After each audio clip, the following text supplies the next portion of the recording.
Hello, ഇതാ ഞാനിവിടെ ലൈവിലെത്തിയിരിക്കുന്നു. 6-ാം ദിവസം.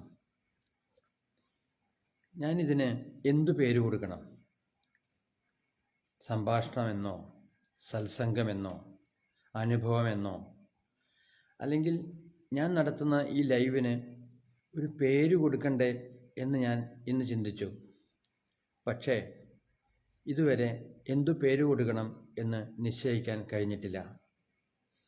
ഇത് ഞാൻ പറഞ്ഞു, എനിക്ക് വേണ്ടിയാണിത് പറയുന്നതെന്ന്, ഞാനാണിത് പറയുന്നതെന്ന്, എന്നെ രക്ഷിക്കാനാണ്, എന്നെ സന്തോഷിപ്പിക്കാനാണ് ഇത് പറയുന്നതെന്ന്. അങ്ങനെ പല പ്രാവശ്യവും ഞാൻ അങ്ങനെ പലതും പറഞ്ഞു. ഇത് 6-ാമത്തെ ദിവസമാണ്. നമ്മൾ ഓരോ ദിവസവും സംഭാഷണത്തിലേക്ക് കടക്കുമ്പോൾ ഓരോ ദിവസത്തെയും പരാജയങ്ങൾ തീർന്നു വരിക എന്നുള്ളതാണ് അതിൻ്റെ ആവശ്യമായ കാര്യം. പരാജയങ്ങൾ എന്ന് പറഞ്ഞാൽ അതിൻ്റെ പോരായ്മകൾ. എൻ്റെ സംഭാഷണത്തിന് തികവില്ലാത്തത് കൊണ്ടാണ് നിങ്ങൾ എന്നെ തത്സമയം കാണാൻ വരാത്തത്. എൻ്റെ സംഭാഷണത്തിന് തികവുണ്ടായിരുന്നുവെങ്കിൽ നിങ്ങൾ എന്നെ ആ സമയം കാത്തിരിക്കുമായിരുന്നു. നിങ്ങൾ പള്ളിയിൽ പോകുന്ന ആളാണെങ്കിൽ, ഒരു കത്തോലിക്കനാണ്, പള്ളിയിൽ പോകുന്ന ആളാണെങ്കിൽ, ആ പള്ളിയിൽ പോകുന്ന സമയം അതാകുമ്പോഴേക്കും നിങ്ങൾ ഉണരുന്നു, റെഡിയാകുന്നു, പള്ളിയിൽ പോകുന്നു, അല്ലേ? നിങ്ങളതിന് സമയം കണ്ടെത്തുന്നു. എന്നാൽ ഞാനിവിടെ ചെയ്യുന്നത് എന്നെക്കുറിച്ച്, സമൂഹത്തെക്കുറിച്ച്, അല്ലെങ്കിൽ എനിക്ക് കഴിയാവുന്ന അറിവുകളെക്കുറിച്ച്, വിജ്ഞാനങ്ങളെക്കുറിച്ച് ഒക്കെ അരമണിക്കൂർ സമയം ഒരു ദിവസം അവതരിപ്പിക്കുക എന്നതാണ് എൻ്റെ ലക്ഷ്യം. ഞാനിതിന് സത്സംഗം എന്ന് പേര് കൊടുക്കുന്നതിൽ തെറ്റില്ല. ഹിന്ദുക്കളാണ് ഈ സത്സംഗം എന്നൊക്കെ പ്രയോഗിക്കാറുള്ളത്. ഞാൻ അത് തന്നെ ഇവിടെ തൽക്കാലം പറയുന്നു. ഞാൻ തീരുമാനിച്ചിട്ടില്ല ഞാനിതിന് എന്തു പേര് കൊടുക്കണം എന്നുള്ളത്. സത്യത്തിൽ എൻ്റെ മനസ്സിൽ ഇതിൽ പേര് കൊടുക്കാൻ ഞാൻ ആഗ്രഹിക്കുന്നത് ബോധിമാർഗം എന്നാണ്. എൻ്റെ ചിന്തകളാണ്, എൻ്റെ ആശയങ്ങളാണ്, എൻ്റെ ഹൃദയമാണ് ഞാനിവിടെ പങ്കുവയ്ക്കാൻ ആഗ്രഹിക്കുന്നത്. ഞാൻ ഒന്നും അഭിനയിക്കാൻ ആഗ്രഹിക്കുന്നില്ല. എനിക്ക് സത്യം പറയണം, എൻ്റെ മനസ്സിലുള്ള സത്യം പറയണം. അത് സുഖിപ്പിക്കുന്നതായി മാത്രം പറയുക എനിക്ക് കഴിയില്ല. അപ്പോൾ ഞാനിവിടെ ഇന്നലെ വരെ പല പേരുകളൊക്കെ ഇതിനെ കൊടുത്തിട്ടില്ല. ഇന്നലെ ആണെന്ന് തോന്നുന്നു ഞാൻ ഇതിനെ സത്സംഗം എന്നൊക്കെ പറയാൻ ശ്രമിച്ചു. പക്ഷേ ഇന്ന് ഞാൻ ഇതിനൊരു പേര് കൊടുക്കുകയാണ്, ബോധിമാർഗം. എൻ്റെ തൂലികാനാമം ബോധിനി എന്നാണ്. ബോധിനി, ബോധിനി. അതിൽ മറിച്ചിട്ട തായാണ്. പലരും എന്നോട് ചോദിക്കാറുണ്ട്, എന്നാണ് നിങ്ങൾ ഇങ്ങനെ ഒരു താ ഉപയോഗിച്ചിരിക്കുന്നത്? അത് നിങ്ങൾക്ക് എഴുതിയപ്പോൾ തെറ്റുപറ്റിയതാണോ? പിന്നീട് അത് അങ്ങനെ തന്നെ തുടർന്നു പോന്നതാണോ എന്നൊക്കെ ചിലർ ചോദിക്കാറുണ്ട്. സത്യത്തിൽ ഞാനത് മനഃപൂർവ്വമാണ് ആ പേര് സൃഷ്ടിച്ചിട്ടുള്ളത്. എൻ്റെ പേര് ശരിക്കും പറഞ്ഞാൽ ശ്രീബുദ്ധനുമായൊന്നും ഒരു ബന്ധവുമുള്ളതല്ല. എൻ്റേതാണ് ആ പേര്. 2000 ആണ്ടിൽ, ഇന്ന് 24 വർഷമായി ഞാൻ ആ പേര് കണ്ടെത്തിയിട്ട് പ്രചരിപ്പിച്ചു തുടങ്ങിയിട്ട്. ബോധിനി എന്ന ആ പേര് ഇന്ന് ഞാൻ പ്രചരിപ്പിച്ചു തുടങ്ങിയിട്ട് 24 വർഷമായിരിക്കുന്നു. 24 വർഷങ്ങൾ പിന്നിട്ടിരിക്കുന്നു. 24 വർഷങ്ങൾക്ക് ശേഷവും ഞാൻ ആ പേരിനെ സ്നേഹിക്കുന്നു, താലോലിക്കുന്നു, ബഹുമാനിക്കുന്നു, ആരാധിക്കുന്നു. അപ്പോൾ ഞാൻ ഇന്ന് നിങ്ങളോട് പറയുന്നത്, ഞാൻ നടത്തുന്ന ഈ സംഭാഷണത്തെ, ഇതൊരു ചർച്ചയല്ല. കാരണം നിങ്ങൾക്ക് ഇങ്ങോട്ട് ഇപ്പോൾ തത്സമയം എന്നോട് സംസാരിക്കാൻ കഴിയില്ല. ഇതിന് ശേഷം നിങ്ങൾക്ക് എന്നോട് സംസാരിക്കാൻ കഴിയും. അപ്പോൾ ആ അർത്ഥത്തിൽ ഇതിന് സത്സംഗം എന്ന് പറയാം. ഇതൊരു സത്സംഗം തന്നെയാണ്. പക്ഷെ ഇതിനൊരു പേര് വേണ്ടേ? സത്സംഗം എന്ന് പറഞ്ഞാൽ അതുകൊണ്ട് പേരായില്ലല്ലോ. ഞാൻ എൻ്റെ ഈ പ്രഭാഷണം എന്നൊന്നും പറയാനുള്ള യോഗ്യത ഇതിനുണ്ടോ എന്ന് എനിക്ക് പറയാനായില്ല. എങ്കിലും ഞാൻ പറയുകയാണ്, ഇത് നാളെ ഒരു പ്രഭാഷണമായി വന്നാലോ, വർദ്ധിച്ചാലോ, നന്നായി വന്നാലോ അപ്പോൾ പ്രഭാഷണം എന്ന് പറയാം. അപ്പോൾ ഞാൻ ഈ സത്സംഗത്തിന് പേര് കൊടുക്കുന്നു ബോധിമാർഗം എന്ന്. ബോധിമാർഗം. എന്നെ ഏറ്റവും ഇഷ്ടപ്പെടുത്തുന്ന, ഞാൻ എൻ്റെ ഹൃദയത്തോട് ചേർത്ത് വച്ചിട്ടുള്ള ഒരു പേരാണ് ബോധിമാർഗം എന്നുള്ളത്. അതായത് ഞാൻ എന്നെ തന്നെ വെളിപ്പെടുത്താൻ ഉപയോഗിക്കുന്ന ഒരു പേരാണ് ബോധിമാർഗം എന്നുള്ളത്. ബോധിനി എന്നുള്ളത് 100 പോസ്റ്ററുകളിൽ അച്ചടിച്ച് 1000 വീതം, ഒരു പോസ്റ്റർ 1000 വീതം, അങ്ങനെ 100 പോസ്റ്ററുകളിൽ അച്ചടിച്ച് കേരളം മുഴുവൻ വളരെ പ്രയാസപ്പെട്ട് ബുദ്ധിമുട്ടി ഒരു ഭ്രാന്തനെ പോലെ അലഞ്ഞു തിരിഞ്ഞ് ഞാൻ പോസ്റ്റർ പതിച്ചിട്ടുണ്ട്. 100 ആശയങ്ങൾ. അതിൽ സഭയെ എതിർക്കുന്നതുണ്ട്, ഉദ്യോഗസ്ഥരെ എതിർക്കുന്നതുണ്ട്. അല്ലെങ്കിൽ ഞാൻ ഒരിക്കൽ, എനിക്ക് ഓർമ്മ വരികയാണ് 25 വർഷത്തിനിടയിലുള്ള എൻ്റെ ബോധിനി പ്രവർത്തനത്തെക്കുറിച്ച്. അതിൽ ഞാൻ ഒരിക്കൽ ഞാനൊരു ഒരു എന്താ പറയുക, സമൂഹത്തിൽ എനിക്ക് ചിലതൊക്കെ ചെയ്യാൻ കഴിയും, ഞാൻ നിസാരക്കാരനല്ല, ഞാനാണ് ബോധിനി, എന്നെ ഒരുപാട് ആളുകൾ അറിയും, ലക്ഷക്കണക്കിന് ആളുകൾ ബോധിനി എന്ന് പറഞ്ഞാൽ അറിയും എന്ന അഹങ്കാരത്തോടെ കഴിഞ്ഞിരുന്ന ഒരു യുവത്വകാലം. അന്ന് ഞാൻ എൻ്റെ തൃശ്ശൂരിലെ കലക്ടറേറ്റിൽ, ഞാൻ തൃശ്ശൂർ അടുത്താണ് താമസിക്കുന്നത്, നടത്തറ എന്ന സ്ഥലത്ത്. ഞാൻ തൃശ്ശൂർ കലക്ടറേറ്റിലേക്ക് ഇടയ്ക്കൊക്കെ ചെല്ലു നോക്കും, ഇവിടെയൊക്കെ എന്തെങ്കിലും അനീതി നടക്കുന്നുണ്ടോ എന്നറിയാൻ വേണ്ടി. അപ്പോൾ എനിക്ക് അവിടെ അന്ന് കണ്ടെത്തിയ ഒരു അനീതി എന്ന് പറയുന്നത്, അന്ന് അവിടുത്തെ ടോയ്ലറ്റുകൾ, ബാത്റൂമുകൾ, ഓരോ നിലയിലും ബാത്റൂമുകളുണ്ട്. 3 നിലയാണെന്ന് തോന്നുന്നു കലക്ടറേറ്റ് ഉള്ളത്. അവിടെയൊക്കെ അഴുക്ക് പിടിച്ച് വളരെ മൂക്കുപൊത്തി പോലും നമുക്ക് മൂത്രമൊഴിക്കാൻ സാധിക്കില്ല, അത്രയ്ക്കും വൃത്തികേടായിരുന്നു. ആ വൃത്തികേട് എന്നെ വളരെ വേദനിപ്പിച്ചു. ഇത് ശരിയല്ല, ഇതൊന്ന് കഴുകിയിട്ടുകൂടെ? മൂക്ക് പൊത്താതെ ഒരാൾക്ക് തൻ്റെ ലിംഗത്തെ പുറത്തെടുക്കാൻ കഴിയില്ല എന്ന അത്രയും വൃത്തികെട്ട ഒരവസ്ഥയായിരുന്നു അന്ന് അവിടുത്തെ ബാത്റൂമുകൾക്കൊക്കെ ഉണ്ടായിരുന്നത്. എന്നെ അത് വളരെ വിഷമിപ്പിച്ചു. ഞാൻ അതിന് എന്ത് ചെയ്തു എന്നറിയാമോ? ഞാൻ പ്രിൻ്റ് ചെയ്ത പോസ്റ്ററുകളല്ല, കൈകൊണ്ട് ഉണ്ടാക്കി. എന്തെന്ന്? അതിലെഴുതിയത്, ജില്ലാ കലക്ടർ മൂത്രപ്പുരകൾ സന്ദർശിക്കുക. അതായിരുന്നു എൻ്റെ ആവശ്യം. ജില്ലാ കലക്ടർ കലക്ടറേറ്റിലെ മൂത്രപ്പുരകൾ സന്ദർശിക്കുക എന്ന് ഞാൻ എഴുതിയുണ്ടാക്കി. ആ കലക്ടറേറ്റിൻ്റെ മതിലുകളിൽ മുഴുവൻ ഞാനത് 100 കണക്കിന് പോസ്റ്ററുകൾ പതിച്ചു. മനസ്സിലാക്കുക, 100 കണക്കിന് പോസ്റ്ററുകൾ പതിച്ചു.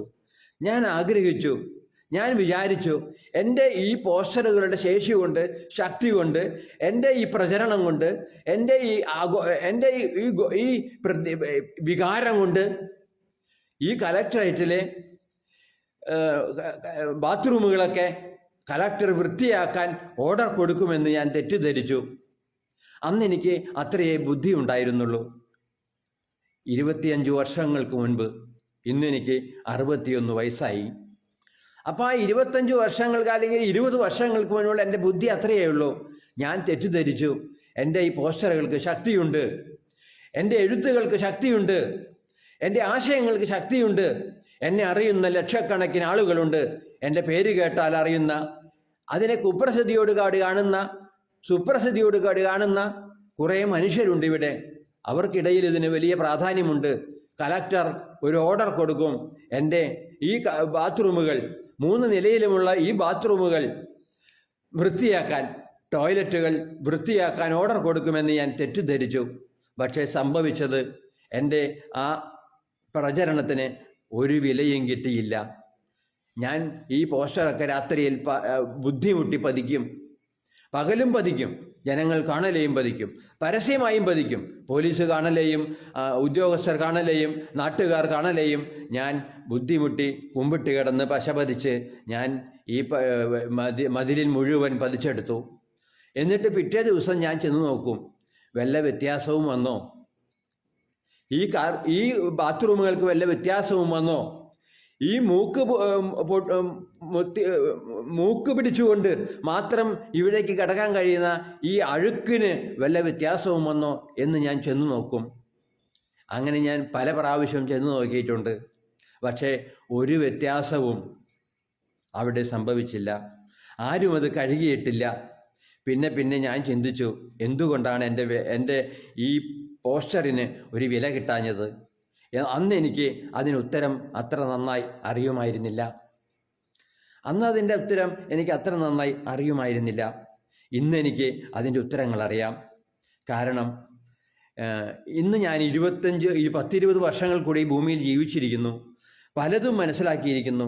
നന്മ, തിന്മ, ശരി, തെറ്റ്, ചീത്ത, ശരി, ഇതിനെക്കുറിച്ചൊക്കെ എനിക്കിന്ന് സ്വന്തമായ അഭിപ്രായമുണ്ട്.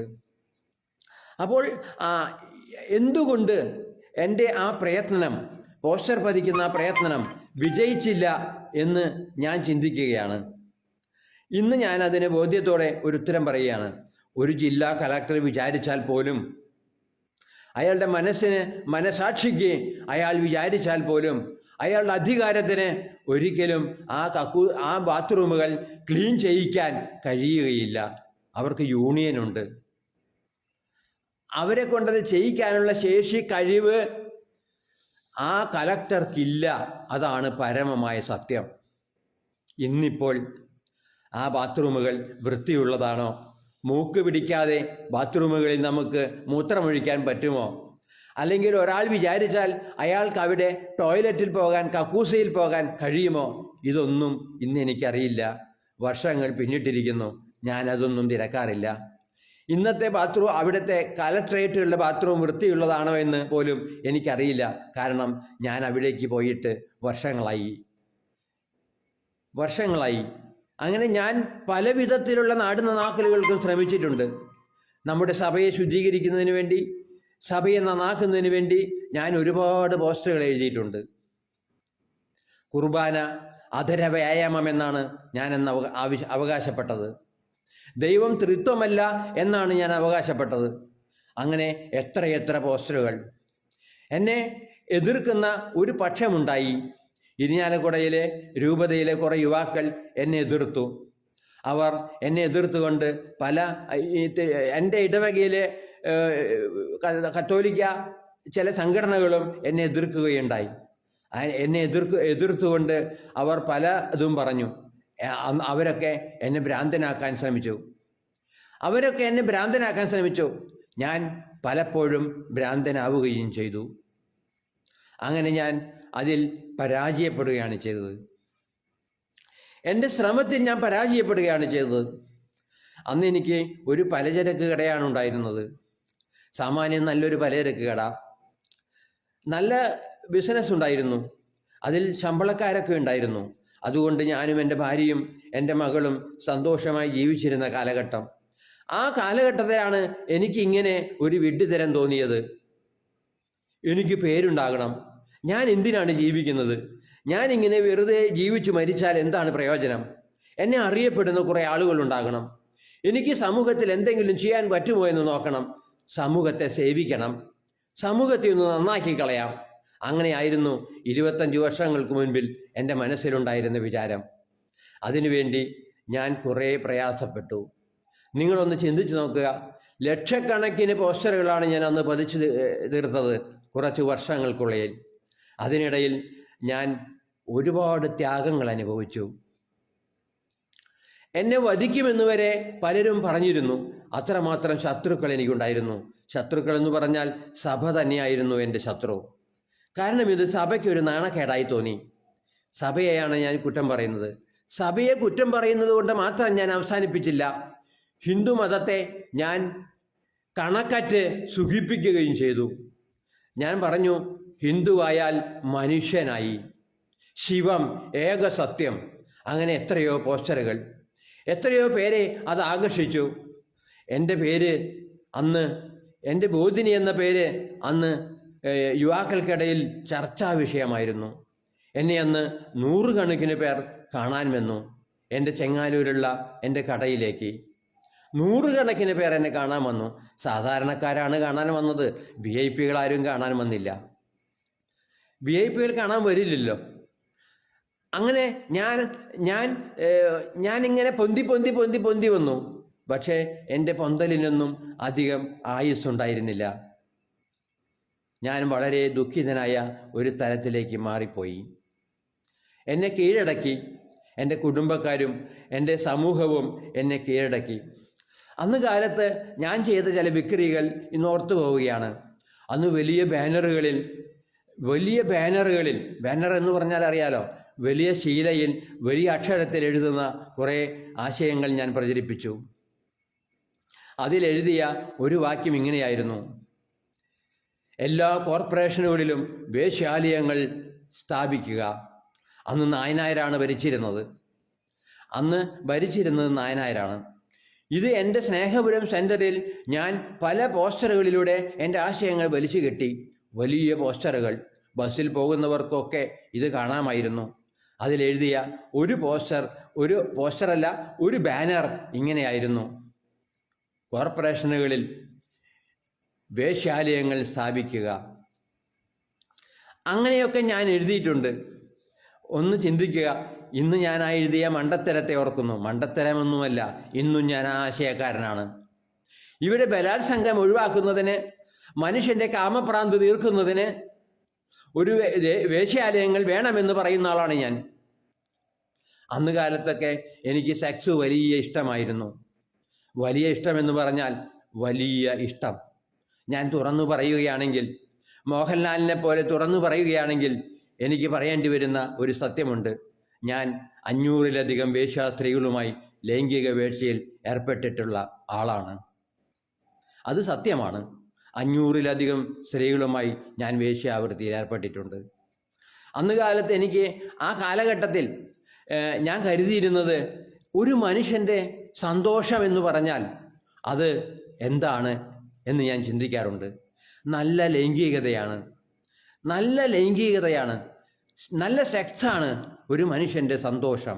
അതാണ് ജീവിതത്തിലെ ഏറ്റവും വലിയ സന്തോഷം എന്ന് ഞാൻ കരുതിയിരുന്നു. എൻ്റെ ഫേസ്ബുക്കിൽ ആ കാലഘട്ടത്തിൽ ഞാൻ എഴുതി, പ്രപഞ്ചത്തിൻ്റെ രഹസ്യം ഒളിച്ചിരിക്കുന്നത് സ്ത്രീ യോനിയിലാണ്. അത്രമാത്രം ഞാൻ യോനിയെ ഇഷ്ടപ്പെട്ടിരുന്നു. ആക്രാന്തത്തോടെ ഞാൻ അതിനെ കണ്ടിരുന്നു. അത് ആ കാലഘട്ടം. ഇന്ന് ഞാൻ അതിൽ നിന്നൊക്കെ മുക്തനാണ്. ഇന്ന് എനിക്ക് 61 വയസ്സായതുകൊണ്ടല്ല ഞാനൊരു ബ്രഹ്മചാരിയെപ്പോലെ ജീവിക്കുന്നു. ഇന്നെനിക്ക് സെക്സ് ആവശ്യമില്ല. എനിക്കൊരു സ്ത്രീയെ കാണുമ്പോൾ കാമം തോന്നുന്നില്ല. അങ്ങനെയൊന്നും എനിക്കില്ല. ഞാനിപ്പോൾ സുന്ദരനായിരിക്കുന്ന മനുഷ്യനാണ്. എങ്കിലും ഞാനൊരു കാമ മനുഷ്യനല്ല. കാമം, ക്രോധം, ലോഭം, മോഹം, ഇതിൽ നിന്നൊക്കെ ഇന്ന് ഞാൻ മുക്തനാണ്. അങ്ങനെ ഇന്ന് മുക്തനായതുകൊണ്ടാണ് ഇങ്ങനെ ഒരു ലൈവ് എടുക്കാനുള്ള ആഗ്രഹം എനിക്ക് ജനിച്ചത്. മനസ്സിലാക്കുക, എൻ്റെ ഹൃദയം തുറന്നാണ് ഞാൻ കാര്യങ്ങൾ സംസാരിക്കുന്നത്. ഇതുകൊണ്ട് എന്ത് നേട്ടം എനിക്കുണ്ടാകും, എന്ത് കോട്ടം എനിക്കുണ്ടാകും എന്നുള്ളത് എൻ്റെ വിഷയമല്ല. ഞാൻ ഒരു കാര്യം തീരുമാനിച്ചിട്ടാണ് ഈ ലൈവിൽ വരുന്നത്. എനിക്ക് ചില സത്യങ്ങൾ പറയണം. എൻ്റെ സത്യങ്ങൾ, ലോകത്തിൻ്റെ സത്യങ്ങൾ. കഴിഞ്ഞ ദിവസം ഞാൻ വയനാട്ടിലെ ദുരന്തത്തെക്കുറിച്ച് പറഞ്ഞു. അവിടെ മോഹൻലാൽ വരുന്നത് എന്തിനാണ് എന്ന് ചോദിക്കുകയല്ല ചെയ്തത്. ഇന്നതിനാണ് മോഹൻലാൽ അവിടെ വരുന്നത് എന്ന് ഞാൻ പറഞ്ഞു. ഇന്നതിനാണ് മന്ത്രിമാരവിടെ വന്നത് എന്ന് ഞാൻ പറഞ്ഞു. അപ്പോൾ അങ്ങനെ ഞാൻ തുറന്നു പറഞ്ഞു എൻ്റെ ഹൃദയത്തിൽ തോന്നുന്ന കാര്യം. അതുപോലെ ഞാൻ അവിടെ പോകാൻ ഉദ്ദേശിക്കുന്നില്ല എന്ന് പറഞ്ഞു. സമൂഹത്തെ സുഖിപ്പിക്കുക, സന്തോഷിപ്പിക്കുക, അഭിനയിക്കുക, അതിനെ മുതലെടുക്കുക, ഇതൊന്നും എൻ്റെ ലക്ഷ്യമല്ല. എൻ്റെ മനസ്സിൽ ഉള്ളത് ഞാൻ തുറന്നു പറയണമെന്ന് ആഗ്രഹിച്ചിട്ടാണ് ഇവിടെ വന്നിരിക്കുന്നത്. എന്തു കാര്യമായാലും ഞാൻ ഒരു ദിവസം പറഞ്ഞു, ഞാനൊരു സ്ത്രീയെ, ഒരു പെണ്ണിനെ, സ്ത്രീ എന്ന് പറയുന്നതിനേക്കാൾ ആവേശമുണ്ടാക്കുന്ന പദം പെണ്ണ് എന്നാണ്. അതാണ് കുറേ ആവേശമുണ്ടാക്കുന്ന പദം. എന്നേക്കാൾ 20-ലധികം വയസ്സ് വ്യത്യാസമുള്ള ഒരു പെണ്ണിനെ ഞാൻ പ്രേമിച്ചു 14 വർഷങ്ങൾക്ക് മുൻപ്. 14, 15, 16 വർഷങ്ങൾക്ക് മുൻപ് ആ പെണ്ണുമായി ഞാൻ പ്രേമത്തിലായി. അവളെ ഞാൻ ആത്മാർത്ഥമായി പ്രേമിച്ചു. ആ പ്രേമത്തിൽ എനിക്ക് നഷ്ടമായത് ഏതാണ്ട് 40 ലക്ഷം രൂപയാണ്. ഞാൻ എൻ്റെ ഫേസ്ബുക്കിൽ അത് എഴുതിയിട്ടുണ്ട്. 32 ലക്ഷം രൂപ എന്നാണ് ഞാനത് എഴുതിയിരിക്കുന്നത്. ഞാനത് ഡയറിയിലൊന്നും കുറിച്ചു വച്ചിട്ടില്ല എത്ര പണം ചിലവായി എന്ന്. ഞാൻ വേശ്യാവൃത്തി ചെയ്തിട്ടുണ്ട്. ഞാൻ പറഞ്ഞു 500ഓളം അല്ലെങ്കിൽ 500-ലധികം. പക്ഷേ ഇത് കൃത്യമായ കണക്കല്ല. ചിലപ്പോൾ ഇതിൽ കുറച്ച് കൂടുകയോ കുറയുകയോ ചെയ്യാം, അത്രയേ ഉള്ളൂ. അതുപോലെ ഞാൻ ഈ പെണ്ണിനെ സ്നേഹിച്ചു.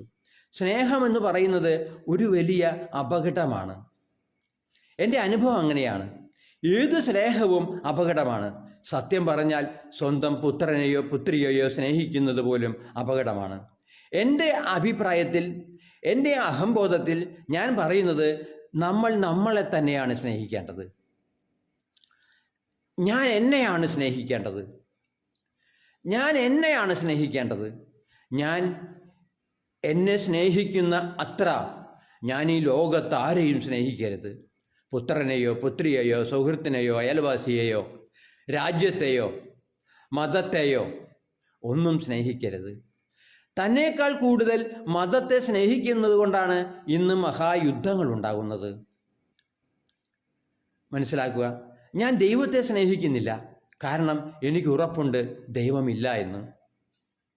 ഞാൻ പ്രാർത്ഥിക്കുന്നില്ല, എനിക്ക് ഒരു നിമിഷം പോലും ദൈവത്തിന് വേണ്ടി ചെലവഴിക്കേണ്ടി വരുന്നില്ല. ഞാൻ ചെലവഴിച്ചിട്ടുമില്ല. ഞാൻ ദൈവത്തിന് വേണ്ടി ചെലവഴിച്ചിട്ടുമില്ല. ഞാനിനി ആ പറഞ്ഞു വെച്ച വിഷയത്തിലേക്ക് പോവുകയാണ്. ഞാനിങ്ങനെ കാട് കയറി പോകുമ്പോൾ അതിനൊരു തുമ്പും വാലുമില്ലാതെ പോകും. ഇവിടെ ഞാൻ എന്ത് സംസാരിക്കണമെന്ന് മുൻകൂട്ടി നിശ്ചയിക്കുന്നില്ല എന്നുള്ളത് എൻ്റെ ഒരു പോരായ്മയാണ്. ഞാനിങ്ങനെ സംസാരിക്കുന്നു. അപ്പോൾ ഞാനിവിടെ കൊണ്ടുവന്ന ആശയം ബാനർ വലിച്ചു കെട്ടിയ കാര്യം പറഞ്ഞു. അതിൽ വേശ്യാലയങ്ങൾ, കോർപ്പറേഷനുകളിൽ വേശ്യാലയങ്ങൾ ഉണ്ടാകണമെന്ന് പറഞ്ഞ കാര്യം പറഞ്ഞു. അതിനെ തുടർന്ന് എൻ്റെ മനസ്സിലൂടെ ഓടിയെത്തിയ എൻ്റെ ഒരു സെക്സ് സംബന്ധമായ വിഷയത്തെക്കുറിച്ചാണ് ഓർമ്മ വന്നത്. അത് ഞാൻ പറഞ്ഞു തീർന്നില്ല. 14 വർഷം ഞാനൊരു പെണ്ണിനെ പ്രേമിച്ചു, സ്നേഹിച്ചു, ഇഷ്ടപ്പെട്ടു, എൻ്റെ ഹൃദയത്തിലേറ്റി. പക്ഷേ ഈ ഹൃദയത്തിലേറ്റിയ പെണ്ണ് എൻ്റെ ഭാഷയിൽ പറഞ്ഞാൽ ഒരു കള്ളിയായിരുന്നു. ഒരു കള്ളി. എനിക്കത് മനസ്സിലായില്ല. അവൾക്കൊരു സ്നേഹവും എന്നോടുണ്ടായിരുന്നില്ല. എൻ്റെ പണം മാത്രമായിരുന്നു അവൾക്ക് ആവശ്യം. അവൾ അതിന് പ്രതിഫലമായി എനിക്ക് സെക്സ് തന്നുകൊണ്ടിരുന്നു. അവളുടെ സെക്സിൽ ഞാൻ മതിമറന്നു. ഞാൻ അതിൽ ലയിച്ചു ചേർന്നു. അങ്ങനെ ഞാൻ അവൾക്ക് നിർലോഭം പണം കൊടുത്തുകൊണ്ടിരുന്നു. വെറുതെ പണം കൊടുക്കുക മാത്രമല്ല ഞാൻ ചെയ്തത്, അവൾക്ക് ഒരു വീട് തന്നെ ഞാൻ വെച്ചു കൊടുത്തു. അവളുടെ 2 കുട്ടികളെ പഠിപ്പിക്കുന്നതിന് ആവശ്യമായ പണം മുഴുവൻ ഞാൻ കൊടുത്തു. നല്ല നിലയിൽ അവളുടെ കുട്ടികൾ പഠിച്ചു. അവിടെ വീട് വെച്ചു. അതിൽ TV, ഫ്രിഡ്ജ്, വാഷിംഗ് മെഷീൻ തുടങ്ങി സർവ്വ ഉപകരണങ്ങളും വാങ്ങിയതാക്കി. 14 വർഷം അവൾക്ക് ചെലവിന് കൊടുത്തു. ആ പെണ്ണ് വേറെ ഒരു ജോലിക്കും പോയില്ല. എല്ലാം എൻ്റെ സംരക്ഷണയിൽ കഴിഞ്ഞു. നമ്മുടെ സംരക്ഷണയിൽ ഒരാൾ കഴിയുക എന്ന് പറഞ്ഞാൽ അത് വലിയ സന്തോഷമുള്ള കാര്യമാണ്. ആ സന്തോഷം ഞാൻ അനുഭവിച്ചു. അവളിൽ നിന്ന് വേണ്ടുവോളം സെക്സും ഞാൻ അനുഭവിച്ചു. അവൾ എത്ര സുന്ദരിയാണ് എന്ന് ചോദിച്ചാൽ എനിക്ക് അവൾ സുന്ദരിയായിരുന്നു. നിങ്ങൾക്ക് അവൾ സുന്ദരിയാണോ എന്ന് എനിക്കറിയില്ല. എന്തായാലും ഞാനിവിടെ അവളുടെ പേരൊന്നും പറയുന്നില്ല. കാരണം അവളുടെ പേര് പറഞ്ഞു കഴിഞ്ഞാൽ അവൾക്കത് ദോഷകരമായി ഭവിക്കും. അതുകൊണ്ട് മാത്രം ഞാൻ അവളുടെ പേരെവിടെയാണ്, പേരെന്താണ്, നാടെന്താണ് എന്ന് ഞാൻ വെളിപ്പെടുത്തുന്നില്ല. എനിക്ക് ഈ ബോധിമാർഗം എന്ന ഈ സത്സംഗത്തിൽ എനിക്കൊരു ചെറിയ പിഴവുകൾ പറ്റി. ഞാൻ എൻ്റെ സുഹൃത്തിനെ പറ്റി, സേവിയർ എന്ന സുഹൃത്തിനെ പറ്റി ഞാൻ ചില കാര്യങ്ങൾ പറഞ്ഞു. അദ്ദേഹത്തിന് അത് അപമാനമായി തോന്നി എന്ന് തോന്നുന്നു. അങ്ങനെ വലിയ കാര്യങ്ങളൊന്നും പറഞ്ഞില്ല. അയാളൊരു പാവമാണ്. അയാൾ പശുവിനെ വളർത്തിയാണ് ജീവിക്കുന്നത്. അയാളുടെ 60 സെൻറ്റ് സ്ഥലത്ത് കിട്ടുന്ന ജാതിക കൊണ്ടാണ് അയാളുടെ ജീവിതം. അയാളൊരു ദരിദ്രനാണ് എന്നാണ് ഞാൻ അവകാശപ്പെട്ടത്. സത്യത്തിൽ അയാൾ ഒരു ദരിദ്രൻ തന്നെയാണ് എൻ്റെ ഭാഷയിൽ. കാരണം ഞാൻ സുലഭമായ പണക്കൊഴുപ്പോടുകൂടി ജീവിക്കുന്ന ഒരാളാണ്. മനസ്സിലാക്കുക. അപ്പോൾ എൻ്റെ ഭാഷയിൽ അയാളൊരു ദരിദ്രനാണ്. എൻ്റെ സുഹൃത്ത്, എൻ്റെ ഒപ്പം 10ാം ക്ലാസ്സിൽ പഠിച്ച എൻ്റെ സുഹൃത്ത്. ഈ വിശേഷങ്ങളിൽ ചിലതൊക്കെ ഞാൻ എൻ്റെ മുൻ വീഡിയോകളിൽ പറയുകയുണ്ടായി. അങ്ങനെ അയാൾ അത് കേട്ടു കാണുമെന്ന് എനിക്ക് തോന്നുന്നു. ഞാൻ അദ്ദേഹത്തെ ഒന്ന് ഫോണിൽ വിളിക്കാൻ ശ്രമിച്ചു. വിളിച്ചപ്പോൾ അയാൾ ഫോൺ എടുത്തില്ല. അയാളങ്ങനെ എൻ്റെ ഫോണൊന്നും എടുക്കാറില്ല. എൻ്റെ ഫോൺ അയാൾ എടുക്കാത്തതിൻ്റെ കാരണം എന്താണെന്ന് ഞാൻ ചിന്തിച്ചു. അയാൾക്ക് എന്നെ അത്രയേ വിലയുള്ളൂ. അതുകൊണ്ടാണ് അയാൾ എൻ്റെ ഫോൺ എടുക്കാത്തത്. അയാളൊരു ചെറിയ പാർട്ടിക്കാരനാണ്. ഇവിടുത്തെ MLA ആണ് അയാളെ വിളിക്കുന്നതെങ്കിൽ അയാൾ ഫോൺ എടുക്കാതിരിക്കുമോ? ഇവിടുത്തെ രാജൻ എന്ന മന്ത്രിയാണ് അയാളെ വിളിക്കുന്നതെങ്കിൽ അയാൾ ഫോൺ എടുക്കാതിരിക്കുമോ? ഇവിടുത്തെ പഞ്ചായത്ത് പ്രസിഡന്റാണ് അയാളെ വിളിക്കുന്നതെങ്കിൽ അയാൾ ഫോൺ എടുക്കാതിരിക്കുമോ? ഇല്ല. എന്നെ അയാൾക്ക് ഒരു വിലയും പണ്ടുമില്ല, ഇന്നുമില്ല. അയാൾക്കെന്നല്ല, സമൂഹത്തിൽ അധികമാർക്കും എന്നെ ഒരു വിലയുമില്ല. കാരണം ഞാൻ തുറന്നു പറയുന്ന ഒരാളാണ്. സത്യത്തിൽ ഞാൻ മാന്യത അഭിനയിക്കുകയാണെങ്കിൽ അതിന് ശ്രമിക്കേണ്ടതാണ്. കാരണം ഒരു വലിയ സിനിമാ നടിയുടെ, വലിയ എന്ന് ഞാൻ അവകാശപ്പെടുന്നില്ല, എന്നാലും സാമാന്യം ലക്ഷക്കണക്കിന്, ദശലക്ഷക്കണക്കിന്, കോടിക്കണക്കിന് എന്ന് പറയാം ആളുകൾ അറിയുന്ന ഒരു സിനിമാ നടിയുടെ പിതാവാണ് ഞാൻ. ആ സ്റ്റാറ്റസ് ഞാൻ നിലനിർത്തി പോന്നില്ല, ഇപ്പോഴും അത് നിലനിർത്തി പോരുന്നില്ല. മനസ്സിലാക്കുക. അപ്പോൾ അയാളെ ഞാൻ വിളിച്ചു. ഇന്നലെയാണ് ആ സംഭവം ഉണ്ടായത്. ആദ്യം വിളിച്ചപ്പോൾ അയാൾ ഫോൺ എടുത്തില്ല. രണ്ടാമത് വിളിച്ചു കുറേ നേരം കഴിഞ്ഞിട്ട്, അപ്പോഴും അയാൾ ഫോൺ എടുത്തില്ല. പിന്നെയും ഞാൻ വിളിച്ചു. നാണമില്ലാതെ ഞാൻ പിന്നെയും വിളിച്ചു. എൻ്റെ നാണമില്ലാത്ത വിളിയിൽ അയാൾ ഫോൺ എടുത്തു. പക്ഷേ അയാൾ ഒന്നും സംസാരിക്കാൻ തയ്യാറായില്ല. ഫോൺ അവിടെ വെച്ചു. അപ്പോൾ ഞാൻ കരുതി ഫോൺ കട്ടായതാകുമോ എന്നൊന്ന് സംശയം തോന്നി. വീണ്ടും ഞാൻ വിളിച്ചു. വീണ്ടും വിളിച്ചപ്പോൾ അയാൾ ഫോൺ എടുത്തില്ല. അങ്ങനെ എനിക്ക് ഒരു കാര്യം മനസ്സിലാക്കാൻ തോന്നുന്നു. അയാൾക്ക് എന്നോട് എന്തോ പരിഭവമുണ്ട്. ഞങ്ങൾ ഒരുമിച്ച് വളർന്നതാണ്, നാട്ടുകാരാണ്, സുഹൃത്തുക്കളാണ്, വളരെ പരിചിതരാണ്, വളരെ വേണ്ടപ്പെട്ട ഒരാളാണ്. പക്ഷേ അയാൾ എന്നോട് വഴക്കായിരിക്കുന്നു. അതെ, അയാൾ എന്നോട് വഴക്കായിരിക്കുന്നു. അയാളെക്കുറിച്ച് ഞാൻ ലൈവിൽ പറഞ്ഞതാണ് അയാൾ എന്നോട് വഴക്കാകാൻ കാരണം. അപ്പോൾ എൻ്റെ തുറന്നു പറച്ചിൽ ഒരു മനുഷ്യനെ വഴക്കാക്കിച്ചിരിക്കുന്നു. അതുപോലെ SP നായർ എന്ന് പറഞ്ഞ ഒരാളെക്കുറിച്ച് ഞാനിതിൽ പറഞ്ഞു. ഞങ്ങൾ ഊണ് കഴിക്കാൻ പോയി. ഊണ് കഴിക്കാൻ പോയപ്പോൾ അയാൾ ബാറിൽ നിന്ന് പെഗ് കഴിച്ചു, 3 പെഗ് കഴിച്ചു, 4ാമത്തെ പെഗ് കഴിക്കുന്നതിന് ആവശ്യപ്പെട്ടു എന്ന്. ഇതൊക്കെ അയാൾക്ക് അപമാനമായിട്ടുണ്ടാകാം. അയാളും എന്നെ വിളിക്കുന്നില്ല. അപ്പോൾ ഞാനുമായി ആരെങ്കിലുമായി ബന്ധപ്പെടുകയാണെങ്കിൽ അത് അപകടമാണ്, അയാളത് വിളിച്ചു പറയും എന്ന് ഭയക്കുന്ന സമൂഹമായി മാറി തുടങ്ങിയിരിക്കുന്നു എൻ്റെ സുഹൃത്തുക്കളും എൻ്റെ പരിചയക്കാരും. അപ്പോൾ ഇയാളുമായി ഇനി ഒരു ചങ്ങാത്തവും വേണ്ട, പുലിവാലാണ്, നമ്മളെ മോശമായി അയാൾ ലൈവിൽ പറയും. അത് കുറേ പേര് കേൾക്കും. എന്തിനായി വേണ്ടാത്തന്നെ വേണേ, ആ തെണ്ടി അങ്ങനെയാണ് എന്നെക്കുറിച്ച് അവർക്കൊക്കെ തോന്നുക. ഞാൻ ആ തെണ്ടി എന്ന പദം ഉപയോഗിക്കുകയാണ് എന്ന് പറഞ്ഞാൽ അത്ര മോശമായൊരു പ്രയോഗമാണ് എന്നെക്കുറിച്ച് അവർക്കൊക്കെ ഇനിയുണ്ടാവുക. SP നായർക്കുണ്ടാവുക, സേവ്യറിനുണ്ടാവുക, അല്ലെങ്കിൽ ഒരു സണ്ണിക്കുണ്ടാവുക. എൻ്റെ പെങ്ങളുടെ പേരും ഞാനിതിൽ പറഞ്ഞിട്ടുണ്ട്. പിന്നെ പെങ്ങളെപ്പറ്റി അധികം കുറ്റമൊന്നും പറഞ്ഞിട്ടില്ല.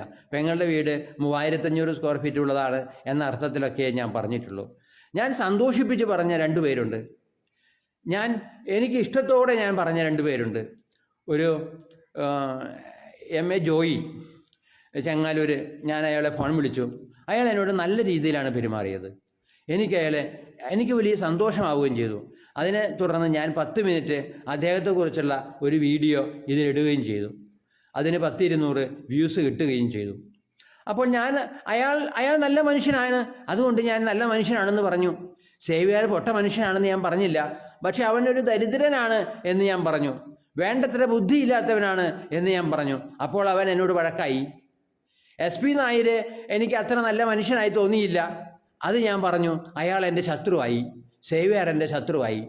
ഞാൻ ഈ കഴിഞ്ഞ ദിവസം ഇന്നലെയാണോ അതോ മിനിഞ്ഞാന്നാണോ എന്ന് തോന്നുന്നു, ഞാൻ സൈക്കിൾ ചവിട്ടുന്നൊരു പരിപാടിയുണ്ട്. ഞാൻ അന്ന് സൈക്കിളിലല്ല പോയത്, അന്ന് ഞാൻ നടന്നാണ് പോയത്. എൻ്റെ വീട്ടിൽ നിന്ന് 5 കിലോമീറ്റർ അകലെയുള്ള കുരിയച്ചിറയിലേക്ക് ഞാൻ നടന്നു കഴിഞ്ഞപ്പോൾ എനിക്ക് വെറുതെ തോന്നി, എന്നാൽ പണിതുകൊണ്ടിരിക്കുന്ന ഈ കൊട്ടാരം ഒന്ന് കാണാം. പള്ളി എന്ന കൊട്ടാരം അതിങ്ങനെ മൂടി വച്ചിരിക്കുകയാണ് റൗണ്ടായിട്ട്. വലിയൊരു പള്ളിയാണ് അവിടെ പണിതു കൊണ്ടിരിക്കുന്നത്. കോടിക്കണക്കിന് രൂപ ചെലവ് ചെയ്തുള്ള ഒരു ദേവാലയം. എൻ്റെ മനസ്സിൽ ഞാൻ പണ്ട് തൊട്ടേ കരുതിയിരുന്ന ഒരാശയമുണ്ട്. 30 വർഷത്തിനുള്ളിൽ ഈ ദേവാലയങ്ങളെല്ലാം ഊറാമ്പല പിടിച്ചു പോകും. ഇപ്പോൾ യൂറോപ്യൻ രാജ്യങ്ങളിൽ പല പള്ളികളും ബാറുകളാക്കി മാറ്റിയിട്ടുണ്ട്. അതിൻ്റെ ഫോട്ടോ ഞാൻ ഒരു ദിവസം വീഡിയോയിൽ കാണുകയുണ്ടായി. അതുപോലെ ഞാനൊരു പ്രവചനം നടത്തുന്നു. 30 വർഷത്തിന് ശേഷം, 30 ആണോ അത് 60 വർഷം വേണ്ടി വരുമോ എന്നെനിക്ക് പറയാനാവില്ല, എങ്കിലും 30 വർഷത്തിന് ശേഷം ഈ പള്ളികളിലൊന്നും ആളില്ലാതാകും. ഞാൻ പ്രവചിക്കുന്നു. എൻ്റെ അഹംബോധത്തിൽ ഞാൻ പ്രവചിക്കുന്നു 30 വർഷത്തിന് ശേഷം ഈ പള്ളികളിലൊന്നും ആളില്ലാതാകും. എനിക്ക് ഈ കോടിക്കണക്കിന് രൂപ ചെലവ് ചെയ്ത് പണിയുന്ന പള്ളികൾ കാണുമ്പോൾ സങ്കടം തോന്നാറുണ്ട്. 1 ലക്ഷം വീട്ടുകാരൻ പോലും പറയുന്നു, എൻ്റെ വീട് ചെറുതാണെങ്കിലും എൻ്റെ പള്ളി വലുതായിരിക്കണം, എനിക്ക് അഭിമാനം വേണമെന്ന്, അതെൻ്റെ അഭിമാനമാണെന്ന്. ഒരു ക്രിസ്ത്യാനി പറയുകയാണ്, 1 ലക്ഷം വീട്ടുകാരൻ പറയുകയാണ് എനിക്കത് അഭിമാനമാണെന്ന്. അതിനുവേണ്ടി എനിക്ക് കഴിയാത്തത്ര പണം കൊടുക്കുന്നതിനും എനിക്ക് വിരോധമില്ലെന്ന് 1 ലക്ഷം വീട്ടുകാരൻ പോലും പറയുന്നു. അങ്ങനെ കോടീശ്വരന്മാർ, സാധാരണക്കാർ, എല്ലാ തുറകളിലുള്ളവർ നിർബന്ധമായി അല്ലാതെയും വലിയ പണം പിരിച്ചിട്ടാണ് പള്ളികൾ ഈ കോടിക്കണക്കിന് പണിയുന്നത്. നിങ്ങൾ കരുതുന്നുണ്ടോ അത് ബിഷപ്പ് ഹൗസിൽ നിന്ന് കൊടുക്കുന്ന പണമാണെന്ന്? ഒരിക്കലുമല്ല. ബിഷപ്പ് ഹൗസ് പണം വാങ്ങിക്കുന്ന സ്ഥലമാണ്, പണം കൊടുക്കുന്ന സ്ഥലമല്ല. ഞാൻ മനസ്സിലാക്കിയിടത്തോളം ഈ ടീച്ചർമാരിൽ നിന്നും 3% പണം ബിഷപ്പ് ഹൗസ് തട്ടിയെടുക്കുന്നുണ്ട്. അത് സത്യമാണോ എന്ന് എനിക്ക് നിശ്ചയിക്കാനായിട്ടില്ല. ഒരു യൂട്യൂബിൽ ഞാൻ കേട്ടതാണത്. അപ്പോൾ ഇവിടെ നടക്കുന്ന അഹന്തകളും അഹങ്കാരങ്ങളും കൊള്ളരുതായ്മകളും ചൂഷണങ്ങളും എത്ര വലുതാണ്. എനിക്കിന്ന് ആ കൈവെട്ടി മാറ്റപ്പെട്ട, വലുത് കൈ വെട്ടിയെറിയപ്പെട്ട ആ ജോസഫ് മാഷെക്കുറിച്ച് ആലോചിക്കുമ്പോൾ, അയാളുടെ ഭാര്യ തൂങ്ങി മരിച്ചതിനെക്കുറിച്ച് ആലോചിക്കുമ്പോൾ എൻ്റെ കണ്ണിൽ നിന്ന് വെള്ളം വരും. അത്രയും ഞാൻ വികാരിതനാകും. അദ്ദേഹത്തെ ഞാൻ അത്രയും ആരാധിക്കുന്നു, ബഹുമാനിക്കുന്നു. അദ്ദേഹത്തോട് സഭ ചെയ്ത ക്രൂരതകൾ മനസ്സിലാക്കണമെങ്കിൽ അറ്റുപോയ ഓർമ്മകൾ എന്ന അദ്ദേഹത്തിൻ്റെ ആത്മകഥ വായിക്കണം. അതിൽ വ്യക്തമായി പറയുന്നുണ്ട് പോലീസ് എന്താണ്, നിയമം എന്താണ്, കോടതി എന്താണ്, സഭ എന്താണ്, തീവ്രവാദം എന്താണ്, മുസ്ലിം തീവ്രവാദം എന്താണ്, ഇതൊക്കെ അതിൽ പറയുന്നുണ്ട്. ആ ഗ്രന്ഥം എന്ന് ഞാൻ പറയുന്നു. എനിക്കത് വലിയ ബഹുമാനമാണ്. ആ ഗ്രന്ഥം എന്ന് പറയുന്നത് അതുകൊണ്ടാണ്, ആത്മകഥയെ. ആ ആത്മകഥ മുഴുവൻ ഞാൻ കേട്ടു. ഞാൻ വായിച്ചു തീർക്കുകയല്ല ചെയ്യുന്നത്. കുക്കു FM എന്ന് പറയുന്ന ഒരു ഇത് ഡൗൺലോഡ് ചെയ്ത് കഴിഞ്ഞാൽ, കുക്കു FM ഡൗൺലോഡ് ചെയ്ത് കഴിഞ്ഞാൽ അതിന് 99 രൂപ മറ്റോ നമ്മൾ കൊടുക്കേണ്ടതുണ്ട്. അത് കൊടുത്തു കഴിഞ്ഞാൽ നമുക്ക് ആരുടെയും ആത്മകഥകളോ നോവലുകളോ കഥകളോ ചരിത്രങ്ങളോ ഒന്നും പുസ്തകം നോക്കി വായിക്കേണ്ടതില്ല. അതിലൂടെ നമുക്ക് കേൾക്കാൻ കഴിയും. ഞാനിപ്പോൾ കേട്ടുകൊണ്ടിരിക്കുന്നത് തിരുട എന്ന് പറയുന്ന ഒരു ആത്മകഥയാണ്. ഒരു കള്ളൻ്റെ കഥ, ആട് ആൻ്റണി എന്ന് പറയുന്ന കള്ളൻ്റെ കഥ. വളരെ ദീർഘമായൊരു പുസ്തകമാണ്. കുറേ ദിവസങ്ങളോളം നമുക്കിത് കേൾക്കാനുണ്ട്. ഓരോ ദിവസവും ഞാൻ കേട്ടുകൊണ്ടിരിക്കുകയാണ്. ഒരാഴ്ചയായി ഞാൻ കേട്ടുകൊണ്ടിരിക്കുന്നു.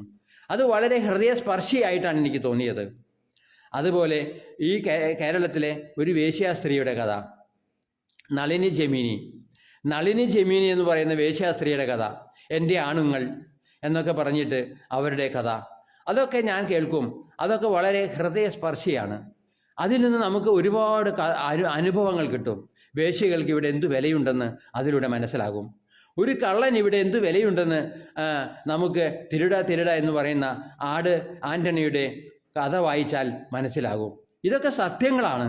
അയാളുടെ മോഷണങ്ങളെക്കുറിച്ച്, പോലീസിനെക്കുറിച്ച്, കോടതിയെക്കുറിച്ച്, മനുഷ്യൻ്റെ മനസാക്ഷിയില്ലായ്മയെക്കുറിച്ച്, അങ്ങനെയെല്ലാം നമുക്ക് മനസ്സിലാകും. ഞാനിപ്പോൾ വീണ്ടും എൻ്റെ വിഷയത്തിൽ നിന്ന് കടന്നുപോയി. ഞാൻ വിഷയത്തിലേക്ക് വീണ്ടും വരാം. അത് എൻ്റെ ഓർമ്മയിൽ നിൽക്കുന്നു. എൻ്റെ പ്രേമത്തെക്കുറിച്ചുള്ള എൻ്റെ വിഷയം, അത് ഞാൻ വീണ്ടും വരാം. പക്ഷേ ഞാനിവിടെ പറഞ്ഞു വരുന്ന വിഷയം എൻ്റെ മനസ്സിൽ തോന്നുന്നതാണ് കേട്ടോ ഞാൻ പറയുന്നത്. എൻ്റെ മനസ്സിൽ തോന്നുന്നത്, എൻ്റെ ഹൃദയത്തിൽ തോന്നുന്നത്, അതെല്ലാം ഞാൻ പറയും. എനിക്കുണ്ടായിട്ടുള്ള അനുഭവങ്ങൾ, അതാണ് ഞാൻ പറയാൻ ആഗ്രഹിക്കുന്നത്. ഇതുകൊണ്ട് എന്ത് ഗുണമുണ്ടാകും, എന്ത് ദോഷമുണ്ടാകും എന്ന് ചോദിച്ചാൽ കുറേ ദോഷങ്ങളുണ്ടാകും. എൻ്റെ സുഹൃത്ത് സേവ്യർ സുഹൃത്തല്ലാതായി. ഫേസ്ബുക്കിലൂടെ പരിചയപ്പെട്ട SP നായർ എൻ്റെ സുഹൃത്തല്ലാതായി. ഇനിയിപ്പോൾ ഞാൻ എൻ്റെ പെങ്ങളെ പറ്റി എന്തെങ്കിലും കുറ്റം പറയുകയാണെങ്കിൽ എൻ്റെ പെങ്ങളും എനിക്ക് വെറുക്കപ്പെട്ടവരാകും. എൻ്റെ ജ്യേഷ്ഠന്മാരെ പറ്റി ഞാൻ കുറ്റം പറയുകയാണെങ്കിൽ അവരും എനിക്ക് വെറുക്കപ്പെട്ടവരാകും. എൻ്റെ അമ്മയെപ്പറ്റി ഞാൻ കുറ്റം പറയുകയാണെങ്കിൽ ഞാൻ വെറുക്കപ്പെട്ടവരാകും. പക്ഷേ ഈ അടുത്ത ദിവസം ഞാൻ പറഞ്ഞല്ലോ, നടക്കാൻ പോയി, സൈക്കിളിനല്ല, ഈ രാത്രി ഒരു 5 മണി കഴിഞ്ഞ് 6 മണി നേരത്ത് ഞാൻ നടക്കാൻ പോയി. മഴയുടെ ശല്യമൊന്നും ഉണ്ടായിരുന്നില്ല. ഞാൻ 5 കിലോമീറ്റർ നടന്നെത്തിയത് കുരിയച്ചിറയിലേക്കാണ്. കുരിയച്ചിറ പള്ളിയിലേക്ക് ചെന്നപ്പോൾ എനിക്ക് തോന്നി, പള്ളിയുടെ മുൻപിലെത്തിയപ്പോൾ എനിക്ക് തോന്നി, ഈ കുരിയച്ചിറയൊന്ന്, പള്ളിയൊന്ന് കാണാം, ഈ കൊട്ടാരമൊന്ന് കാണാം. പക്ഷെ അത് മുഴുവൻ മറച്ചിരിക്കുകയാണ്, ഒട്ടും കാണാനാവില്ല. അവിടെ നടക്കുന്ന പണികളൊന്നും മനസ്സിലാക്കാനാവില്ല. ഞാനത് ആസ്വദിക്കാനല്ല, എൻ്റെ മനസ്സിലെ സങ്കടം കൊണ്ടാണ് ഞാൻ കാണുന്നത്. കോടികൾ ചെലവഴിക്കുന്ന പള്ളി, എത്രയോ നല്ല പള്ളിയായിരുന്നു അത്. എത്രയോ അധികം ആളുകൾക്ക് മുട്ടുകുത്താനും ഇരിക്കാനും കുർബാന കാണാനും കഴിയുന്നൊരു പള്ളിയായിരുന്നു അത്. അതിനെ നിർദ്ദയം തച്ചുടച്ച് കളഞ്ഞ്, തച്ചുടച്ച് കളഞ്ഞിട്ടാണോ അത് പുരോഗമിപ്പിക്കുകയാണോ എന്ന് എനിക്കറിയില്ല. അവിടെ പണി തുടങ്ങിയിട്ട് കുറേ കാലമായി. കോടികൾ ഒഴുക്കിക്കൊണ്ട് അതിനെ പുതുക്കി പണിയുന്നതാണോ അതോ പുതിയതായി പണിയുന്നതാണോ എന്നെനിക്കറിയില്ല. ഞാൻ നേരത്തെ കുരിയച്ചിറ പള്ളി കണ്ടിട്ടുണ്ട്. അതൊരു വലിയ പള്ളിയായിരുന്നു, വൃത്താകൃതിയിലുള്ള മനോഹരമായ പള്ളി. ഇനി അത് എന്തിനെയോ താജ്മഹാളിനെ വെല്ലുന്ന ഒരു സാധനമാക്കുകയാണോ ചെയ്യുന്നതെന്ന് എനിക്ക് സംശയമുണ്ട്. ഞാൻ നേരത്തെ പറഞ്ഞു, 30 വർഷത്തിന് ശേഷം ഇതെല്ലാം ഊറാമ്പല പിടിക്കും. അതാണ് എൻ്റെ തീരുമാനം, എൻ്റെ മനസ്സിലുള്ള നിശ്ചയം അതാണ്, എൻ്റെ പ്രവചനം അതാണ്. അങ്ങനെ സംഭവിക്കട്ടെ എന്ന് ഞാൻ എൻ്റെ ഹൃദയത്തോട് ആഗ്രഹിക്കുന്നു. ഞാനൊരു ദൈവവിശ്വാസി അല്ലാത്തതുകൊണ്ടല്ല ഇങ്ങനെ പറയുന്നത്. എൻ്റെ മനസ്സിൽ വലിയ വേദനയുണ്ട്. എൻ്റെ ചെങ്ങാലൂർ പള്ളി എന്ന് പറഞ്ഞാൽ എൻ്റെ സ്നേഹപുരം പള്ളിയാണ്. അത് പൊളിച്ചു പണിതിട്ടില്ല. പക്ഷേ അവിടെ കോടിക്കണക്കിന് രൂപ ചെലവ് ചെയ്ത് പുതുക്കലുകൾ നടത്തിയിട്ടുണ്ട്. സ്നേഹപുരം പള്ളി എൻ്റെ ഈ അടുത്ത കാലത്ത് ഒരു പൊളിച്ചു പണി നടത്തിയതാണ്. അത് കഴിഞ്ഞിട്ടും പോരാഞ്ഞിട്ട് ഇപ്പോൾ അത് വീണ്ടും തച്ചുടച്ച് പുതിയത് പണിയുന്നു, കോടികൾ ചെലവഴിച്ച്. ഇതൊക്കെ വലിയ അഭിമാനമാണ്. ലക്ഷം വീട്ടുകാരനും വലിയ അഭിമാനമാണ്. എൻ്റെ പള്ളി 20 കോടിയുടേതാണ് എന്ന് പറയുമ്പോൾ അവൻ്റെ വീട് ചിലപ്പോൾ ചാണം മെഴുകിയതാകും. പക്ഷേ അവൻ്റെ പള്ളി 20 കോടിയുടേതാണെന്ന് പറയുമ്പോൾ അവന് വലിയ അഭിമാനമാണ്. പലരും ചോദിക്കും, നിങ്ങൾ ഏത് ഇടവകക്കാരനാണ്? നിങ്ങൾ ഫൊറോനയാണോ? എങ്കിൽ അത് അഭിമാനമാണ്. നിങ്ങളുടെ പള്ളി, എൻ്റെ പള്ളി നടത്തറ പള്ളിയാണ്. ഞാൻ നടത്തറ പള്ളി എന്ന് പറയുമ്പോൾ ഇത്തിരി ഗമ കുറവാണ്.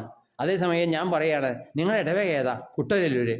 ഓ, കുട്ടനല്ലൂർ പള്ളിയാണോ നിങ്ങളുടെ ഇടവക? അപ്പോൾ അഭിമാനമായി. ഇപ്പോൾ നിങ്ങളുടെ ഇടവക ഏതാ? സ്നേഹപുര ഇടവക. എവിടെയാ അത്? ചെങ്ങാലൂര്. ചെങ്ങാലൂര് സ്നേഹപുര ഇടവക. ആ ലക്ഷം വീട് അല്ലേ? ആ ലക്ഷം വീട്ടുകാരുടെ പള്ളി. അവിടെ എൻ്റെ സ്ഥലത്ത് കുറേ ലക്ഷം വീട്ടുകാരുണ്ട്. അവിടെ വളരെ മോശമായ സ്ഥലമാണ്. വളരെ താഴ്ന്ന ജനവിഭാഗം താമസിക്കുന്ന സ്ഥലമാണ്. അപ്പോൾ അത് മോശമായി. എന്നോട് തന്നെ പലരും ചോദിക്കാറുണ്ട്, നിങ്ങൾ എവിടെയാണ് ഇപ്പോൾ താമസിക്കുന്നത്? ഞാൻ പറഞ്ഞു, ഞാൻ എൻ്റെ ചെങ്ങാലൂർ എന്നുള്ള നാട്ടിൽ നിന്ന് പോയിട്ട് 10-20 വർഷത്തോളമായി. 20 വർഷത്തിൽ താഴെയായി, 12-15 വർഷമായി. അപ്പോൾ അയാൾ ചോദിക്കും, എന്താ നിങ്ങൾ ഇവിടെ നിന്ന് പോയേ? അല്ല, എനിക്ക് ടൗണിനോട് അടുത്തേക്ക് പോകണമെന്ന് തോന്നി, ഞാൻ അതുകൊണ്ട് പോയി. ഞാനവിടെ കുഴപ്പമില്ലാത്തൊരു വീടൊക്കെ മേടിച്ച് ജീവിക്കുന്നു. അപ്പോൾ അങ്ങനെ ഞാൻ അത്രേ പറയുന്നുള്ളൂ. അല്ലാതെ എൻ്റെ വീട് 2 കോടിയുടേതാണെന്ന് അയാളോട് ഞാൻ പറയുന്നില്ല. അപ്പോൾ അത് ശരി, അങ്ങനെയാണല്ലേ എന്നൊക്കെ അവരെന്നോട് പറയും. അപ്പം നമ്മൾ എന്തുകൊണ്ടാണ് അവിടെ നിന്ന് പോകുന്നത്? സത്യത്തിൽ എനിക്ക് സൗകര്യം കൂടുതലുണ്ടായി. ഞാൻ നഗരത്തിലേക്ക് പോന്നു, ഞാൻ കോർപ്പറേഷനിലേക്ക് പോന്നു. അതാണ് സത്യം. എൻ്റെ സത്യത്തിൽ എൻ്റെ ഹൃദയത്തിൽ ഇന്ന് ചെങ്ങാലൂർ താമസിക്കുന്ന ആളുകളോടൊക്കെ എനിക്ക് പുച്ഛമൊന്നുമില്ല, അപകർഷതയൊന്നുമില്ല. പക്ഷേ വിഡ്ഢികളാണെന്നാണ് എനിക്ക് തോന്നുന്നത്. കാരണം നമ്മൾ താമസിക്കേണ്ടത് ശരിക്ക് ഗ്രാമത്തിലല്ല, കഴിയുമെങ്കിൽ നഗരത്തിലാണ്. കാരണം ഇന്നലെ ഇപ്പോൾ ഒരു സംഭവം ഉണ്ടായി. ഞാൻ ഉച്ചയ്ക്ക് നല്ല ഭക്ഷണം കഴിക്കണമെന്ന് കരുതി ഞാൻ എൻ്റെ സൈക്കിളുമായി മാർക്കറ്റിൽ പോയി 5 കിലോമീറ്റർ ദൂരത്തേക്ക്. അവിടെ ചെന്ന് എല്ലില്ലാത്ത ആട്ടിറച്ചി വാങ്ങി. എല്ലില്ലാതെയും അവർ തരും, അതിന് പ്രത്യേകം പണം കൊടുത്താൽ മതി. 250 ഗ്രാം എല്ലിൻ്റെ പണം കൂടി കൊടുത്താൽ എല്ലില്ലാതെ ആട്ടിറച്ചി തരും. അത് കൊണ്ടുവന്ന് നന്നായി പാചകം ചെയ്ത് വയറ് നിറച്ച് ഭക്ഷിച്ചു. അപ്പോൾ ഈ സൗകര്യമൊക്കെ എനിക്കുണ്ടായത്, ഈ ആട്ടിറച്ചി എല്ലാ ദിവസവും കിട്ടുന്ന സ്ഥലം എവിടെയാ? അത് തൃശ്ശൂരാണ്. അല്ലാതെ എൻ്റെ ഗ്രാമത്തിലോ എൻ്റെ പുതുക്കാടോ, ഒല്ലൂര് കിട്ടുമെന്ന് എനിക്കറിയില്ല, എൻ്റെ പുതുക്കാട് ചന്തയിലൊന്നും എല്ലാ ദിവസവും ആട്ടിറച്ചി കിട്ടുമെന്ന് എനിക്ക് തോന്നുന്നില്ല. പണ്ടൊക്കെ കിട്ടിയിരുന്നു, ഇന്ന് എനിക്കറിയില്ല കേട്ടോ കിട്ടുമെന്ന്. കാരണം ഞാൻ ഇന്ന് ഇവിടെ ആട്ടിറച്ചി മേടിക്കാൻ പോയപ്പോൾ എനിക്ക് വലിയൊരു അത്ഭുതം അനുഭവപ്പെട്ടു. വലിയൊരു അത്ഭുതം. ഞാൻ അവിടെ സൈക്കിളിലാണ് ആട്ടിറച്ചി മേടിക്കാൻ പോയത്. സൈക്കിൾ അവിടെ സൈഡിൽ ഒതുക്കി വെച്ചു. ചെറിയ ചാറ്റ മഴ പെയ്യുന്നുണ്ടായിരുന്നു. ഞാൻ കടന്നു ചെന്നു. എനിക്ക് ആട്ടിറച്ചി മേടിക്കാം. പുതിയ സ്ഥലമാണ്. ഞാൻ മേടിക്കാറുള്ളത് ടൗണിലാണ്. ടൗണിലെ ആളിൽ നിന്നാണ് 2 സ്ഥലത്താണ് ടൗണിൽ, തൃശ്ശൂർ കോർപ്പറേഷനിൽ ആട്ടിറച്ചി വിൽക്കുന്നത്. 2 ബന്ധുക്കളാണ്, അടുത്തടുത്ത കടകളാണ്. അതിലൊരാളെ എനിക്ക് പരിചയമാണ്. അവിടെ നിന്നാണ് ഞാൻ ആട്ടിറച്ചി മേടിക്കാറ്. കാരണം ആട്ടിറച്ചി മേടിച്ചാൽ അതിൽ മുഴുവൻ എല്ലാണ്. അതെന്നെ ദുഃഖിപ്പിക്കും. രൂപ 1000 കൊടുത്താൽ മേടിക്കുന്നത്. എല്ല് തിന്നാൻ വേണ്ടിയിട്ട് 1000 രൂപ കൊടുക്കുന്നത് നഷ്ടമാണെന്ന് എനിക്ക് തോന്നും. അതുകൊണ്ടാണ് ഇപ്പോൾ ഞാൻ ഇറച്ചി മാത്രം വാങ്ങുന്നത്. 1.25 കിലോ ഇറച്ചിയുടെ കാശ് കൊടുക്കും. ഒരു 1000 രൂപ കൊടുത്തു കഴിഞ്ഞാൽ 750 ഗ്രാം ഇറച്ചി കിട്ടും. ആ എല്ലും അതിൻ്റെ കൂടെ വെട്ടിയിടുകയും ചെയ്യും. ഇപ്പോൾ ഞാൻ അങ്ങനെയാണ് ചെയ്യുന്നത്. അപ്പോൾ ഇവിടെ ഞാൻ ഇറച്ചി മേടിക്കാൻ നിന്നു. നോക്കിയപ്പോൾ ഒരു 10-ലധികം ആളുകൾ 2 കടയുടെ മുന്നിലുമുണ്ട്. ഞാൻ അതിശോക്തി പറയുകയല്ല. അതിശോക്തി പറയുകയാണെങ്കിൽ എനിക്കൊരു 100 പേരുണ്ടെന്ന് പറഞ്ഞുകൂടെ. അത് ഞാൻ പറയുന്നില്ല. 10-ലധികം പേർ 2 കടയുടെ മുന്നിലുമുണ്ട്. അവരിങ്ങനെ ശാന്തരായി നിൽക്കുകയാണ്, ഇറച്ചി കിട്ടാൻ വേണ്ടി. എന്തിറച്ചി? ആട്ടിറച്ചി കിട്ടാൻ വേണ്ടി. ഞാൻ അത്ഭുതത്തോടെ എൻ്റെ മനസ്സിനോട് ചോദിച്ചു, ഇവിടെ ദരിദ്രരാണ് മനുഷ്യരെന്ന് പറയുന്നു, പക്ഷേ ആട്ടിറച്ചി മേടിക്കാനാണുള്ളത്. അതിൻ്റെ തൊട്ടിപ്പുറത്ത് പോത്തിറച്ചിയുണ്ട്, അല്ലെങ്കിൽ കാളിറച്ചിയുണ്ട്. പക്ഷേ അത് വാങ്ങാൻ ആരുമില്ല. അയാളിങ്ങനെ ആളുകളെ വിളിച്ചുകൊണ്ടിരിക്കുകയാണ്. ഞാനിത് നെല്ലിക്കുന്ന് സെൻറ്ററിലെ, ആ 4 കൂടിയ സെൻറ്ററിലെ കടയിലെ അനുഭവമാണ് പറയുന്നത്, ഇന്നലെ ഉണ്ടായത്. എനിക്ക് വളരെ വിഷമം തോന്നി, അല്ല സന്തോഷം തോന്നി. ഞാൻ വളരെ സന്തോഷിച്ചു. മനുഷ്യരൊക്കെ ആട്ടിറച്ചി കഴിക്കുന്നുണ്ടല്ലോ, പോത്തിറച്ചി വേണ്ടാന്ന് വെച്ച്. അത് നല്ല കാര്യമായിട്ടാണ് എനിക്ക് തോന്നിയത്. വിദേശ രാജ്യങ്ങളിലെ പോലെ നല്ല ഇഷ്ടമുള്ള ഭക്ഷണം കഴിക്കുന്ന അവസ്ഥയിലേക്ക് കേരളീയരെത്തിയിരിക്കുന്നു. ഇതിന് ഗുണമുണ്ടെന്ന പരസ്യം കൊണ്ടാണോ ഇത് കഴിക്കുന്നതെന്ന് എനിക്കറിയില്ല. സാധാരണക്കാരൊക്കെയാണ്.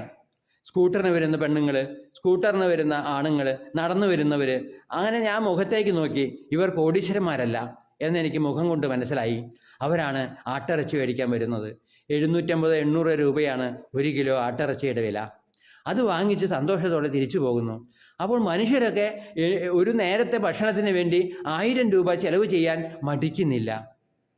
അത്രയും സമ്പന്നരായിരിക്കുന്നു മനുഷ്യരൊക്കെ. ദരിദ്രരായിരിക്കുന്ന മനുഷ്യരെ കാണാനില്ല. എല്ലാവരുടെ വീട്ടിലും കാറുണ്ട്, പുതിയതും പഴയതുമായി. എല്ലാവരുടെ വീടും നന്നായി പെയിൻ്റ് അടിച്ചിട്ടുണ്ട്. സത്യത്തിൽ മനുഷ്യരൊക്കെ ഇപ്പോൾ സന്തോഷത്തിലാണ് ജീവിക്കുന്നത് എന്ന് ഞാൻ മനസ്സിലാക്കി. ഞാൻ മാത്രമല്ല, സമൂഹവും സന്തോഷത്തിലാണ്. അതെന്നെ സന്തോഷിപ്പിച്ചു. ഇതാ ഞാൻ വിട്ടു പോവുകയാണ് വിഷയത്തിൽ നിന്ന്. അപ്പോൾ ഞാൻ പള്ളിയിലേക്ക് കയറി. പള്ളിയിൽ അസിസ്റ്റൻ്റ് വികാരി കൊച്ചച്ചന്മാരവിടെ ചെറുപ്പക്കാരുടെ സുള്ളു പറഞ്ഞ് നിൽക്കുന്നുണ്ട്. അപ്പോൾ താടി വെച്ച ഒരു വണ്ണം കുറഞ്ഞ വളരെ ചെറുപ്പക്കാരനായ ഒരു കൊച്ചച്ഛൻ. അപ്പോൾ ഞാനൊരു കാര്യം മനസ്സിലാക്കി. എന്തിനാണ് അയാൾ താടി വച്ചിരിക്കുന്നത്? അതിനൊരു കാരണമുണ്ട്. അയാൾക്ക് മീശ മാത്രം വയ്ക്കാൻ അവകാശമില്ല.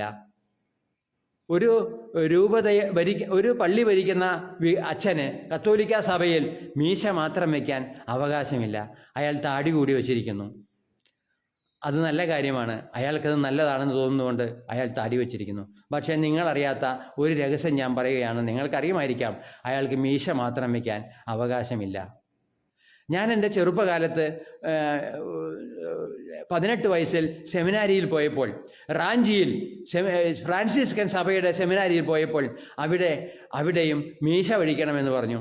എനിക്കത് വലിയ വിഷമമായി തോന്നി. വലിയ മീശയൊന്നുമില്ല, 18 വയസ്സ് ഉള്ള മീശയേ ഉള്ളൂ. അപ്പോൾ അതുപോലും വരിക്കണമെന്ന് പറഞ്ഞു.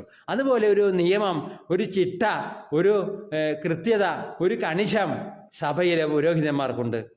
ഇപ്പോൾ അവർക്കൊരു നിർദ്ദേശം കൊടുത്തിട്ടുണ്ട്. നിങ്ങൾ പുറത്തു പോകുമ്പോൾ എന്തു വേണം? ലോഹ ഉപയോഗിക്കണം. എന്താ കാരണം? ലോഹയില്ലാത്ത പുരോഹിതനെ ചിലർ കല്ലെറിയും, ചീത്ത വിളിക്കും. മനസ്സിലാക്കുക. അങ്ങനെ ഇതിനിടയിലൊക്കെ അവർ ലോഹം ഉപേക്ഷിച്ചുകൊണ്ട് വീടുകളിലേക്ക് പോകുന്ന ഒരു പതിവൊക്കെ ഉണ്ടായിരുന്നു. പിന്നെ അവർക്ക് മനസ്സിലായി ഇത് കല്ലേറ് കിട്ടാനുള്ള സാധ്യതയുണ്ട്. അതുകൊണ്ട് അവരെന്തു ചെയ്തു? അതുകൊണ്ട് അവർ ഒരു കാര്യം ചെയ്തു. കല്ലേറ് കിട്ടാതിരിക്കാൻ ലോഹ ഇടണമെന്ന് തീരുമാനത്തിലാക്കി. ഇനി ഞാൻ കടന്നു എന്ന കാര്യത്തെപ്പറ്റി പറയാം. ഞാൻ വിഷയത്തിൽ നിന്ന് മാറിപ്പോകുന്നില്ല. ഒരുപാട് വിഷയങ്ങളിലേക്ക് ഞാൻ കടന്നു പോന്നു. എൻ്റെ പോസ്റ്റർ പതിക്കുന്ന വിഷയങ്ങളിലേക്ക്. അത് കഴിഞ്ഞ് ഞാൻ കടന്നുപോയ വിഷയം ബാനർ കെട്ടിയ വിഷയത്തിലേക്കാണ്, സെക്സിനെ കുറിച്ചുള്ള വിഷയത്തിലേക്കാണ്, എൻ്റെ പ്രേമത്തെക്കുറിച്ചുള്ള വിഷയത്തിലേക്കാണ്. അത് കഴിഞ്ഞ് ഞാൻ എത്തി നിൽക്കുന്നത് ഞാൻ കുരിയച്ചിറ പള്ളിയിലേക്ക് കടന്നു വന്ന വിഷയത്തെക്കുറിച്ചാണ്. ആ വിഷയത്തിൽ ഉറച്ചു നിൽക്കാം. എനിക്ക് ഇത് കഴിയുമ്പോഴേക്കും സമയം കഴിയുമെന്ന് തോന്നുന്നു. അങ്ങനെ ഞാൻ ആ പള്ളിയിൽ കടന്നു ചെന്നപ്പോൾ ഒന്ന് ചുറ്റി നടന്ന് കണ്ടു. സിംസേരി പൂട്ടിയിട്ടിരിക്കുന്നു. അത് ഞാൻ കണ്ടു. നേരം ഇരുട്ടായി തുടങ്ങിയിരിക്കുന്നു. ഇരുട്ടായി തുടങ്ങുകയല്ല, നന്നായി ഇരുട്ടായി. സമയം കടന്നുപോയത് ഞാൻ അറിഞ്ഞില്ല. നടന്നു ചെന്നപ്പോൾ അവിടെ 8 മണിയോളമായി. ഞാൻ നടന്നാണ് പോയിരിക്കുന്നത്. ഇനി എനിക്ക് തിരിച്ച് 5 കിലോമീറ്റർ നടക്കേണ്ടതുണ്ട്. മഴ ചെറുതായിട്ട് ചാറുന്നുണ്ടോ എന്നെനിക്ക് തോന്നി. ഞാൻ അങ്ങനെ നോക്കിയപ്പോൾ പള്ളിയിലേക്കൊന്ന് നോക്കി. എത്ര വാതിലുകളുണ്ട് പള്ളിക്ക്. അതായത് താൽക്കാലിക പള്ളിയാണ് കുരിയച്ചിറയുടെ. അതിലാണിപ്പോൾ കുർബാന നടത്തുന്നത്. വലിയ പള്ളി കൊട്ടാരമാക്കാൻ വേണ്ടി, താജ്മഹലാക്കാൻ വേണ്ടി പുതുക്കി പണിയുകയാണ്. അങ്ങനെ ഞാൻ ആ മെയിൻ വാതിൽ തുറന്നു കിടക്കുന്നത് കണ്ടു. അതിൻ്റെ ഉള്ളിലേക്കൊന്ന് എത്തി നോക്കി. കാരണം ഞാൻ ഷൂ ആണ് ഇട്ടിരിക്കുന്നത്. അത് ഊരാതെ അതിൻ്റെ ഉള്ളിലേക്ക് കിടക്കാൻ പറ്റില്ല. എനിക്ക് പ്രാർത്ഥിക്കേണ്ട ആവശ്യവുമില്ല. അവിടുത്തെ അലങ്കാരങ്ങളൊന്ന് കാണണമെന്നാണ് ഞാൻ തോന്നിയത്. പക്ഷെ അവിടെ അത്ര വലിയ അലങ്കാരങ്ങളൊന്നുമില്ല. തൽക്കാല പള്ളിയാണത്. അങ്ങനെ നോക്കുമ്പോഴേക്കും ഒരാൾ ആ ഡോറ്, ആ വലിയ പള്ളിവാതിൽ അടയ്ക്കുന്നതാണ്, പൂട്ടുന്നതാണ് ഞാൻ കണ്ടത്. ഇത് കണ്ടപ്പോൾ എനിക്ക് സങ്കടം തോന്നി. ഇനി ഒരാൾ ഇവിടെ പ്രാർത്ഥിക്കാൻ വന്നാൽ അയാൾ എന്തു ചെയ്യും? അതാണ് ഞാൻ ചിന്തിച്ചത്. അയാൾ താഴിട്ട് പൂട്ടി കഴിഞ്ഞപ്പോൾ ഞാൻ അയാളോട് ചോദിച്ചു, ഇത് എത്ര മണിക്കാണ് ഈ പള്ളി പൂട്ടുക? ഞാനൊരു കുശലാന്വേഷണം നടത്തി. അയാൾ പറഞ്ഞു 8 മണിക്കാണ് പൂട്ടുക. ഇപ്പോൾ 10 മിനിറ്റ് വൈകി എന്ന് പറഞ്ഞു. അപ്പോൾ എനിക്ക് അയാളുടെ മുഖത്ത് നോക്കിയപ്പോൾ ഒരു പരിചയം തോന്നിയതുപോലെ, ഒരു യൂട്യൂബിൽ കണ്ടിട്ടുള്ള മുഖം പോലെ. ഞാൻ അയാളോട് ചോദിച്ചു, നിങ്ങളൊരു യൂട്യൂബിൽ വന്നിട്ടില്ലേ? നിങ്ങൾ ആരാണ്? ഞാനിവിടുത്തെ കപ്പ്യരാണ്, വിൽസൺ എന്ന കപ്പ്യരാണ്. വിൽസൺ എന്ന് തന്നെയാണ് പേരെന്ന് ഓർക്കുന്നു. ഞാൻ വിൽസൺ എന്ന കപ്പ്യരാണ്. അപ്പോൾ അയാളോട് ഞാൻ പല കാര്യങ്ങളും ചോദിച്ചറിഞ്ഞു. നിങ്ങൾ യൂട്യൂബിൽ വന്നിട്ടുണ്ട്, നിങ്ങളെ ഒരാൾ വിദേശയാത്രയ്ക്ക് കൊണ്ടുപോയിട്ടില്ലേ? പുണ്യസ്ഥലങ്ങൾ കാണാനായിട്ട് കൊണ്ടുപോയ കഥയൊക്കെ ഞാനതിൽ വായിച്ചിട്ടുണ്ട്. നിങ്ങളെപ്പറ്റി എനിക്ക് നല്ല അഭിപ്രായമാണ്. നിങ്ങളൊരു നല്ല മനുഷ്യനാണെന്ന് എനിക്ക് അഭിപ്രായമുണ്ട് എന്നൊക്കെ പറഞ്ഞു. അയാൾ സഭയെക്കുറിച്ച്, മിഷണറി വൈദികരെക്കുറിച്ച് ഒരുപാട് വിശദീകരിച്ചു. വേണമെങ്കിൽ ഒരു പുസ്തകത്തിൽ എഴുതാവുന്ന, ഒരു വലിയ അധ്യായം കുറിക്കാവുന്ന അത്ര ഞങ്ങൾ സംസാരം നടത്തി. അതായത് ഒരു മിഷണറി വൈദികർക്ക് അവരുടെ ചെരുപ്പിൻ്റെ വാറ് പൊട്ടിയാൽ അവിടെ സുപ്പീരിയറോട് ചോദിക്കണം. അയാൾ തന്നെ എന്നോട് പറയുകയാണ്, ചോദിക്കണം. അതേസമയം ഒരു ഇടവക ഭരിക്കുന്ന പുരോഹിതന് ദാരിദ്ര്യമെന്ന് വ്രതമില്ല. അയാൾക്ക് കിട്ടുന്ന പണം അയാളുടെ പോക്കറ്റിൽ തിരുകാം. അതേസമയം ഒരു മിഷണറി കന്യാസ്ത്രീ, ലക്ഷങ്ങൾ ശമ്പളം വാങ്ങുന്ന ഒരു കന്യാസ്ത്രീ, ടീച്ചറോ പ്രൊഫസറോ ആണെങ്കിൽ അവരുടെ ശമ്പളം മുഴുവൻ ഒപ്പിട്ട് കൊടുക്കുക മാത്രമേ ചെയ്യാൻ കഴിയൂ. 100 രൂപയാണ് അവർക്ക് കൊടുക്കുക. അവരുടെ മാതാപിതാക്കളെ കാണാൻ പോകുമ്പോൾ വല്ല ആപ്പിൾ മേടിച്ചു കൊടുക്കാനുള്ള 100 രൂപ. ബാക്കി മുഴുവൻ സഭയും പണവും ആ സഭയുടേതാണ്. എന്നാൽ ഇടവക വൈദികരുടെ സ്ഥിതി അതല്ല. അവർക്ക് എത്ര പണം കിട്ടിയാലും അവരുടെ പോക്കറ്റിൽ തിരുകാം. അവർക്ക് സ്വന്തമായി വീട് വാങ്ങാം, അവർക്ക് സ്വന്തമായി വേലക്കാരെ വയ്ക്കാം, സ്വന്തമായി ബാങ്ക് ബാലൻസിൽ പണമുണ്ടാക്കാം. ഇതൊന്നും ഒരു മിഷണറി വൈദികന് കഴിയുകയില്ല. ഇതിനെക്കുറിച്ചൊക്കെ സത്യത്തിൽ എനിക്കറിയാമായിരുന്നു. ഞാൻ സെമിനാരിൽ പോയിട്ടുള്ളത് കൊണ്ട്. അയാൾ പറഞ്ഞതെല്ലാം ഞാൻ കേട്ടുനിന്നു. അയാൾ ഒരുപാട് കാര്യങ്ങൾ പറഞ്ഞു. അയാളെക്കുറിച്ച് പറഞ്ഞു, അയാളുടെ കുടുംബത്തെക്കുറിച്ച് പറഞ്ഞു. അയാളുടെ മകൻ ഒരു ഡൈവർക്കിലാണ് പോകുന്നത്. വലിയ സാമ്പത്തിക ശേഷിയൊന്നുമില്ല, അത്രമാത്രം പഠിപ്പിക്കാനൊന്നും അദ്ദേഹം കഴിഞ്ഞിട്ടില്ല. അയാൾ ഒരു സാധാരണ മനുഷ്യനാണ്. ഞാൻ ഒന്നു കുറിച്ചു, അയാൾ ശുദ്ധനാണ്. എനിക്ക് മനസ്സിലായി. അരമണിക്കൂർ ഞങ്ങളുടെ സംസാരം നീണ്ടു. മണി 8:30 എത്തി. അത് കഴിഞ്ഞപ്പോൾ ഞാൻ അദ്ദേഹത്തോട് പറഞ്ഞു, എനിക്കൊരു സെൽഫി എടുക്കണം, അതിന് സമ്മതിക്കാമോ? അപ്പോൾ ഞാൻ എന്നെ പരിചയപ്പെടുത്തി. ഞാനാണ് ബോധിനി. ഓ ബോധിനി, എനിക്ക് വളരെ പരിചയമുണ്ട്. ഞാൻ ഒരുപാട് പോസ്റ്ററുകൾ കണ്ടിട്ടുണ്ട്. നിങ്ങളോട് എനിക്ക് ഒരു വിരോധവുമില്ല എന്നൊക്കെ അയാൾ പറഞ്ഞു. അങ്ങനെ ഞങ്ങളുടെ സൗഹൃദ സംഭാഷണം നീണ്ടുപോയി. എന്നെപ്പറ്റി അയാൾക്ക് നല്ല അറിവുണ്ട്. അയാൾ വിചാരിച്ചിരിക്കുന്നു അത്രേ ഞാൻ മരിച്ചു പോയിട്ടുണ്ടാകുമെന്ന്. ഞാനൊരു താടിയും മുടിയുമുള്ള മനുഷ്യനായിരിക്കുമെന്നാണ് അയാളുടെ മനസ്സിലുണ്ടായിരുന്നത്. അയാൾ എന്നെക്കുറിച്ച് കേട്ടിട്ടേ ഉള്ളൂ, ധാരാളം കേട്ടിട്ടുണ്ട്, ഒട്ടും എന്നെ കണ്ടിട്ടില്ല. ബോധിനിയെ അയാൾ കണ്ടതിൽ അയാൾ സന്തോഷവാനായിരുന്നു. എനിക്കും സന്തോഷം തോന്നി. ഇത്ര വർഷങ്ങൾ കഴിഞ്ഞിട്ടും ഒരു മനുഷ്യൻ എന്നെ ഓർത്തിരിക്കുന്നുണ്ടല്ലോ. ബോധിനി എന്ന ആ പേര്, ബോധിനി എന്ന ആ ഓർമ്മകൾ അയാൾ സൂക്ഷിക്കുന്നുണ്ടല്ലോ. എനിക്ക് വലിയ ആശ്വാസമായി. കാരണം വർഷങ്ങൾ 10ഉം 15ഉം കഴിഞ്ഞിരിക്കുന്നു, എന്നിട്ടും ഒരു മനുഷ്യൻ എന്നെ ഓർത്തിരിക്കുന്നു. എൻ്റെ മനസ്സിനുണ്ടായ ആഹ്ലാദം വളരെ വലുതായിരുന്നു. ഞാനന്ന് എത്ര ബുദ്ധിമുട്ടിയാണ് ബുള്ളറ്റിൽ കേരളത്തിൻ്റെ നാനാഭാഗത്തും കാസർഗോഡ് മുതൽ തിരുവനന്തപുരം വരെ ബുള്ളറ്റിൽ പോയി പോസ്റ്റർ പതിച്ച് ബുദ്ധിമുട്ടിയത് ഒരു ഭ്രാന്തനെ പോലെ. പക്ഷേ അതിന് ഫലം കണ്ടിരിക്കുന്നു. 20 വർഷത്തോളം ആയിട്ടും ഒരു മനുഷ്യൻ്റെ ഹൃദയത്തിൽ ഞാൻ പതിഞ്ഞു നിൽക്കുന്നു. ഒരു മനുഷ്യൻ്റെയല്ല, ആയിരക്കണക്കിന് മനുഷ്യരുടെ ഹൃദയത്തിൽ ഞാൻ പതിഞ്ഞിട്ടുണ്ട്. അതെനിക്ക് ഉറപ്പാണ്. ഞാൻ എവിടെ ചെന്നാലും ഞാനാണ് ബോധിനി എന്ന് പറയുമ്പോൾ അവർക്കൊക്കെ ഓർമ്മ വരുന്നുണ്ട്. യുവതലമുറയ്ക്കല്ല, ഒരു 40 വയസ്സ് കഴിഞ്ഞ മനുഷ്യർക്കൊക്കെ ഓർമ്മ വരുന്നുണ്ട്. കാരണം അത്രമാത്രം പ്രയത്നം ഞാൻ അന്ന് ചെയ്തിട്ടുണ്ട്. അപ്പോൾ ഇയാൾ ഇങ്ങനെ ഒരുപാട് കാര്യങ്ങൾ പറഞ്ഞു. അതിൽ പറഞ്ഞ കാര്യങ്ങളൊക്കെ എനിക്ക് കുറേ മനസ്സിലാകുന്നതായിരുന്നു. അങ്ങനെ അയാളുടെ സംഭാഷണം നിർത്തി ഞാൻ അദ്ദേഹത്തോട് ചോദിച്ചു, ഞാനൊരു സെൽഫി എടുക്കട്ടെ? എടുത്തോളാൻ പറഞ്ഞു. അയാളെക്കുറിച്ച് ഞാൻ എൻ്റെ ഫേസ്ബുക്കിൽ എൻ്റെ ഒരു അഭിപ്രായമിടുകയും ചെയ്തു. അയാൾ ശുദ്ധനായ മനുഷ്യനാണ്, ശുദ്ധനായ മനുഷ്യൻ. അപ്പോൾ ഞാനിവിടെ ശുദ്ധനായ മനുഷ്യനെക്കുറിച്ചാണ് ഇനി വിശദീകരിക്കാൻ പോകുന്നത്. ഇന്നിപ്പോൾ 50 മിനിറ്റായി എൻ്റെ ലൈവ്. സമയം കടന്നുപോയി. നാളെ ഞാൻ വരും, എനിക്ക് പറയാനുള്ളത് പറയും. ആരെയും ദുഃഖിപ്പിക്കാതിരിക്കാൻ ഞാൻ പരമാവധി ശ്രമിക്കും. ഇനി ആരെങ്കിലും ദുഃഖിക്കുന്നുണ്ടെങ്കിൽ അതിൽ എനിക്ക് പങ്കില്ല. അങ്ങനെ ദുഃഖിക്കുന്നവരുടെ പേര് ഞാൻ പറയില്ല. എൻ്റെ കാമുകിയുടെ പേര് ഞാൻ ഇതുവരെ പറഞ്ഞിട്ടില്ല, പറയാൻ ഉദ്ദേശിക്കുന്നില്ല. 40 ലക്ഷം രൂപ ചെലവ് ചെയ്ത് ഞാൻ സംരക്ഷിച്ച എൻ്റെ കാമുകി, അവളെക്കുറിച്ച് ഞാൻ ഇനി അധികമൊന്നും പറയുന്നില്ല, അധികമൊന്നും വിശദീകരിക്കുന്നില്ല. ഇനി നമുക്ക് നാളെ എൻ്റെ ലൈവിൽ വരാം. എൻ്റെ ഹൃദയത്തിലുള്ളത് ഞാൻ പറയും. എൻ്റെ ഈ ലൈവിനെ ഞാനൊരു പേര് കൊടുക്കുന്നു, ബോധിമാർഗം. ഇതാണ് എൻ്റെ പേര്. എന്നെ ഇഷ്ടപ്പെടുന്നവർ എന്നെ വിളിക്കുക, എൻ്റെ ഫേസ്ബുക്ക് നോക്കുക, എൻ്റെ യൂട്യൂബ് നോക്കുക. എന്നെ ഇഷ്ടപ്പെടാത്തവർ എന്നെ വെറുക്കാതിരിക്കുക. അത് മാത്രമേ എനിക്ക് പറയാനുള്ളൂ. ഇനി ഞാൻ നാളെ 7 മണിക്ക് ഇവിടെ വരും. ഇന്ന് ഇത്രയും സമയം സംസാരിച്ച് നിങ്ങളെ ആരെങ്കിലും ബോറടിപ്പിച്ചിട്ടുണ്ടെങ്കിൽ അധികം ആരും ലൈവിലില്ല. അതുകൊണ്ട് ഇനി എപ്പോഴെങ്കിലും വേണമെങ്കിലും നിങ്ങൾക്ക് കേൾക്കാം. ഇത് കേൾക്കാനുള്ള സമയം നിങ്ങൾ കണ്ടെത്തുന്നുവെങ്കിൽ നിങ്ങളൊരു നോവൽ വായിക്കുന്നത് പോലെ കണക്കാക്കിയാൽ മതി. നോവൽ വായിച്ചാൽ നിങ്ങൾക്ക് കുറച്ച് അറിവ് കിട്ടും. അതുപോലെ ഞാൻ എന്ന മനുഷ്യനെ നിങ്ങൾ മനസ്സിലാക്കിയാൽ നിങ്ങൾക്ക് എന്തെങ്കിലും അറിവ് കിട്ടുന്നുവെങ്കിൽ അതുതന്നെയാണ് എൻ്റെ ലക്ഷ്യം. ഞാനൊരു ദുരുദ്ദേശക്കാരനല്ല, ഒരു കപടനല്ല. അത് ഞാൻ തുറന്നു പറയുകയാണ്. ഞാനിനി നാളെ വരും, നാളെ വരും, നാളെ വരും.